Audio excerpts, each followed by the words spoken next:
হাতি পাঠানো অন্য পুরোনো কিছু ছবি কলেজের বিদ্যাসাগরকে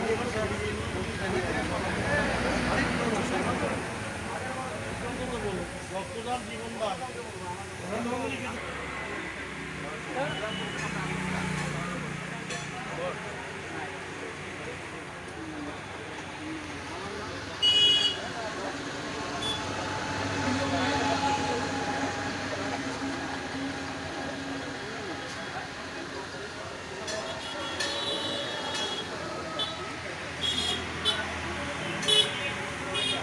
সুগার নাকি আচ্ছা হ্যাঁ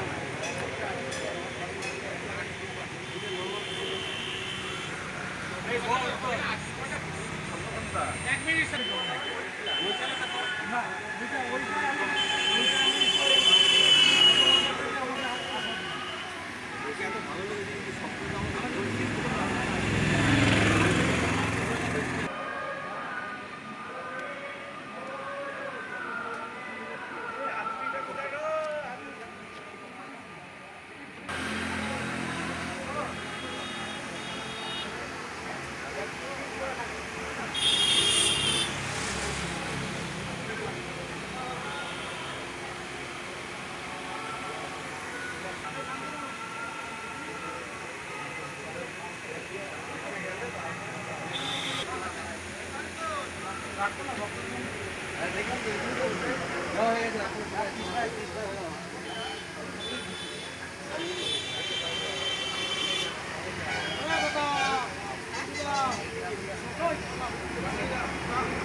জলের ব্যবস্থা সামনাসামনি রাখা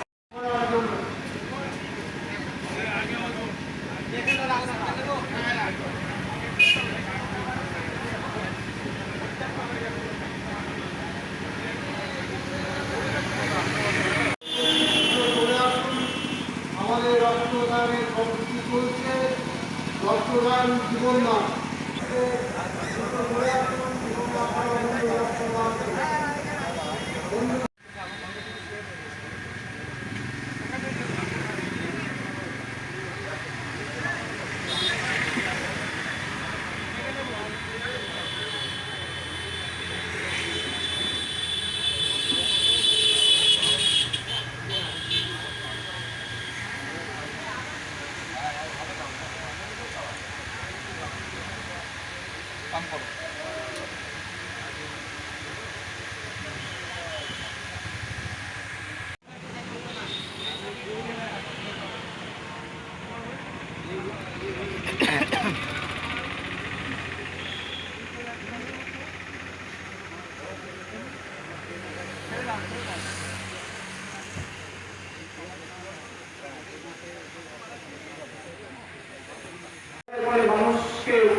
জীব বা অন্যান্য প্রাণী তো করতে পারে না। সে জায়গায় দাঁড়িয়ে একটা মানুষ আগে বক্তারা তো বলছিলেন ছেলেরা 4 বা মেয়েরা 3 বার রক্তদান করতে পারে। টোটাল পপুলেশনের হাই 32% লোক আছে রক্তদানের যোগ্য এবং আমরা প্রায় 1.5% লোকের রক্তদান করেন। কিন্তু একটা গ্যাপ একটা থাকে সারা জেলায় রাজ্যতে একটা ডিমান্ড যে হারে থাকে সে হারে কালেকশন হয় না। কারণটা হচ্ছে মানুষকে সচেতনতার বার্তা আরো বেশি বেশি করে দিতে হবে। যে কোনো বিভাগে প্রায় রক্তদান শিবির হচ্ছে না কেন রক্তদান শিবিরটাকে মানুষের মধ্যে পৌঁছে দিতে হবে। আর রক্তদান করলে আমি যেটা ফিল করেছি আমরা নিজেও বছরে 4 বার রক্ত দিই। এখানে আরেকজন আমাদের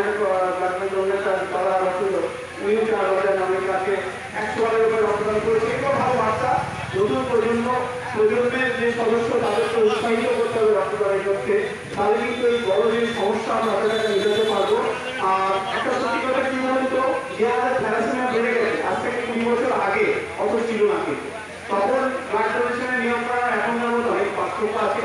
আর রোগী প্রচুর বাড়ছে, কিডনি ফেলিওর পেশেন্ট আপনারা যদি ডায়ালিসিস ইউনিটে যান দেখবেন আপনাদের মনটা ব্যথায় কাতর হয়ে উঠবে। অনেক মানুষ সেখানে মৃত্যুর সঙ্গে পাঞ্জা লড়ছে, রক্তের প্রয়োজন হয়, কেমোথেরাপিতে রক্তের প্রয়োজন আছে, কিন্তু মায়েরা তো আছে, থ্যালাসেমিয়া আছে। তাই আপনাদেরকে বলবো আপনি আসুন, রক্তদানের উপকারিতা রক্তদানের ভালো দিকটা মানুষকে বলুন, মানুষ অবশ্যই দেবে।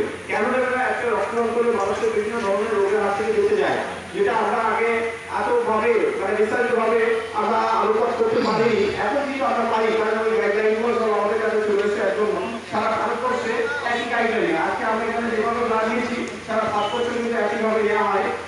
তো রক্তদান করলে মানসিক শান্তি পাওয়া যায়, ক্ষতস্থান তাড়াতাড়ি শুকিয়ে যায়, এগুলো তো আছে। ওজন কন্ট্রোল হয়ে যায়, প্রেশার কন্ট্রোল হয়ে যায়। এর বাইরেও হার্টের অসুখ হওয়ার সম্ভাবনা কমে যায়। বিভিন্ন ধরনের ক্যান্সার ওদের রক্তদান একটা বড় ভূমিকা পালন করে। রক্ত ক্যান্সার, পাকস্থলী ক্যান্সার, ফুসফুসের ক্যান্সার ওদের কত উপকারের মধ্যে আছে। কোলেস্টেরলের মান কন্ট্রোল হয়ে যায় রক্তদানে। নতুন নতুন কোষের উৎপাদন উচ্চরিত করে এগুলো রক্তদান।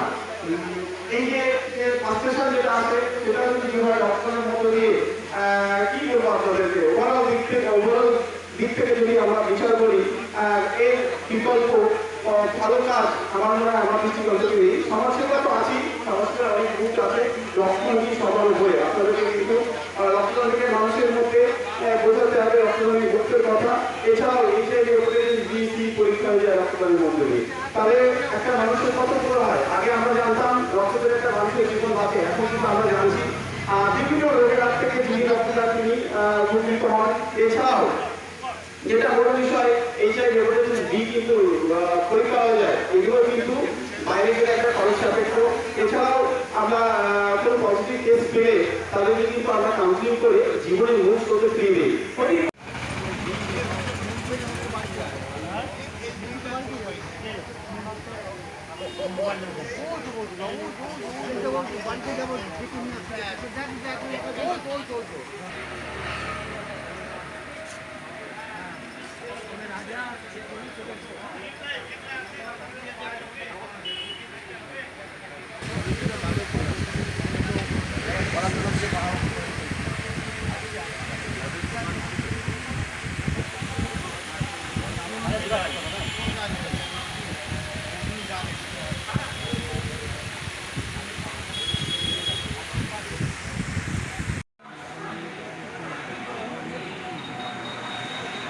আপনারা কি উপলক্ষে আজকে এই রক্তদান শিবিরটা করছেন?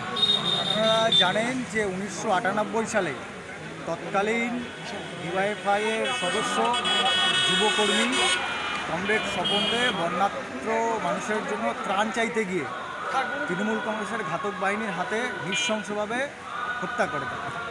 তারই স্মরণে আমরা পরপর রক্তদান শিবির করে যাচ্ছি।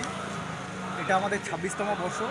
ডিওয়াইএফআই পূর্বস্থলী আঞ্চলিক কমিটির অন্তর্গত শ্রীরামপুর ইউনিট কমিটির উদ্যোগে আমাদের এই রক্তদান শিবির। সাথেই আমাদের আগামী 14 সেপ্টেম্বর শনিবার বিকাল 5টায় দক্ষিণ শ্রীরামপুর বাজারে শহীদ কমরেড স্বপনদের স্মরণেই একটা সভা রয়েছে।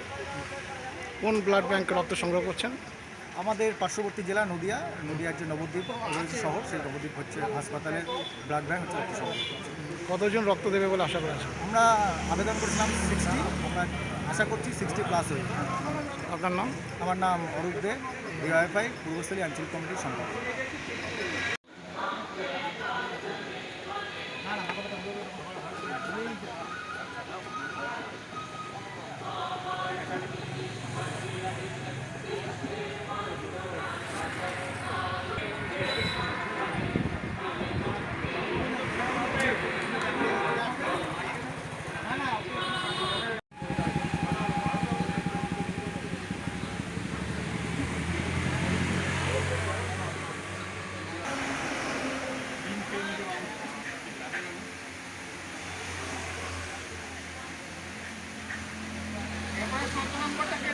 আমি করছিলাম তো